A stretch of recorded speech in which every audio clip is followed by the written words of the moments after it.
able to respond well to questions after your presentation is an essential skill. That's because the Q&A session is the one opportunity the audience has to really engage with you and get the deeper story. So it's essential that you answer the questions in a way that not only continues the story from the presentation you just gave, but maybe puts any worries that they may have at ease. Responding to questions well is almost a design class on its own. However, there are some principles we can talk about here that will help you during this potentially stressful part of the presentation. The first principle is make sure to pause after the question is asked. Don't just jump into the first thing that comes to mind. Take a moment to pause, collect your thoughts, and then respond. Not only will this help you create better answers, it will also give the person asking the question the impression that you're really taking their question seriously, you're putting thought into it, and your answer is going to be worth their time. Here's how to pause well. Try not to do things like, or I don't know. You don't even have to say, well, let me think about it.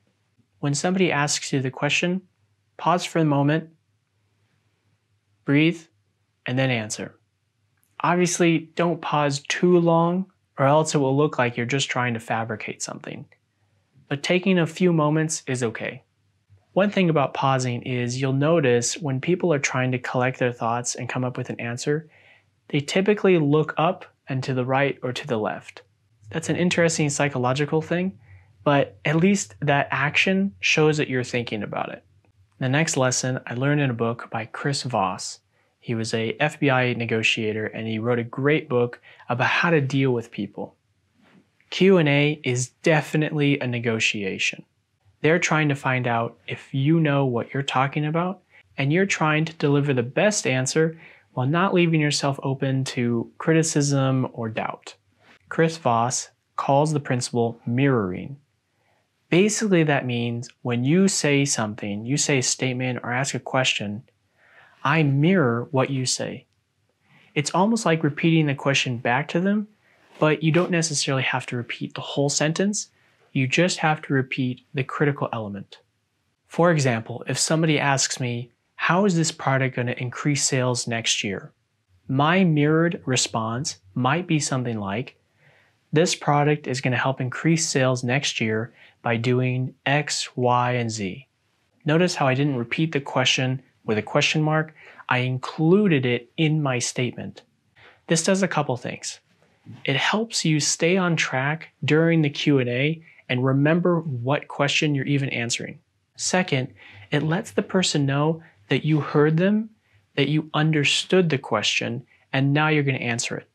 If you mirror the question, you're creating a contract with that person that you're going to answer what they asked. Depending on the complexity of the question, it might even be wise to outline the answer in the same three-part format. That mirrored statement right at the beginning could even break that down and be delivered in the same way that a contract might be during the start of a presentation. So going back to our example, the question was, how is this product going to increase sales next year? That might be a really complex question for me to answer depending on the product. I'm going to break down my mirrored response into three parts.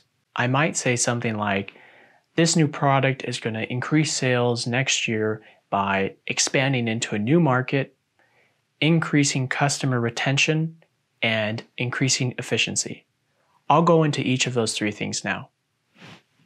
And then I proceed to explain each of those 3 points in more detail that perhaps satisfies the true question that the person had. As the contract did with the presentation, this lets the person know that you heard them, you're not going to waste their time, and they should listen closely because there's a lot of wisdom in what you're about to say. After you've delivered this mirrored contract, start with proof. Don't start with, I think this is going to be blah, blah, blah, blah, blah.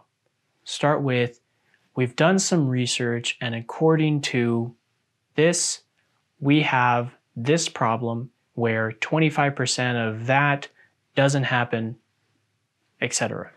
The point of starting with proof is it shows that you are informed to answer the question they have. If you just start off with, well, I think it's going to increase sales because people like all the new UI design that we put into the app. What data do we have that that's true? Do we have data that people did not like the previous UI, that it was standing in the way of them making a sale? If we have that data, start with that data. If we don't have that data, what do we have that proves that our effort is worth anything?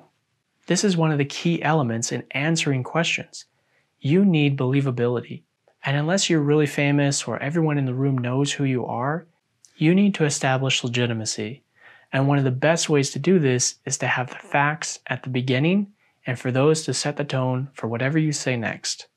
For example, this app is going to increase sales by next month because our data shows that 25% of people cannot find the buy button. We did a massive UI change to make sure that the buy button was front and center. In that answer, I explained the problem. I inferred that we did a little bit of research to find out what the cause of the problem was, and then I showed that we responded to the problem. Obviously, we don't know if that solution is going to work, but at least we know what the problem is, and we're making attempts to fix it. One last thing on Q&A. It's okay to say you don't have the answer, but you're going to work to find out what it is. In fact, more people should do that versus just spewing a bunch of things and listing a bunch of facts or things that they did, but none of them are relevant to the actual question. You're wasting your time and you're wasting theirs, and you're making it seem like you really didn't hear their question, or worse yet, you're dishonest and you're just trying to come up with something. It's better to pause and say something like, I don't have the answer to that right now, but we can definitely get on it and get back to you. Or it can be something simpler, like, that question, it merits more research. Let me and my team get on it and we'll get back to you. In both of those responses, I acknowledged that I did not have the answer, but it was not beyond the capability of me finding it. Practice how you respond to questions that you don't know the answer to.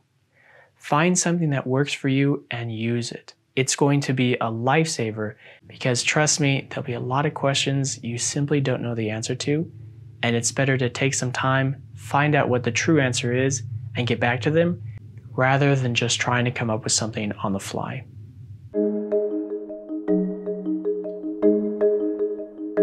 It is okay to refer a question to an expert on your team. In fact, it's very easy. Here is a simple example.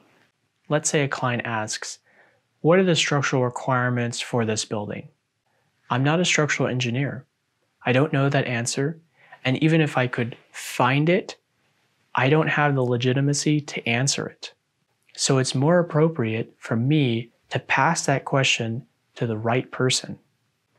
Say something like, I don't know the answer to that question, but John is definitely the person to talk to. He's our lead engineer and he is a master of everything structural, and he can get you the more accurate numbers and assessments. That's it. In 2 sentences, I saved myself from having to come up with something. I also built up John's reputation in their eyes, and I made the client assured that we as a team knew what we were doing, even if I personally could not answer their question.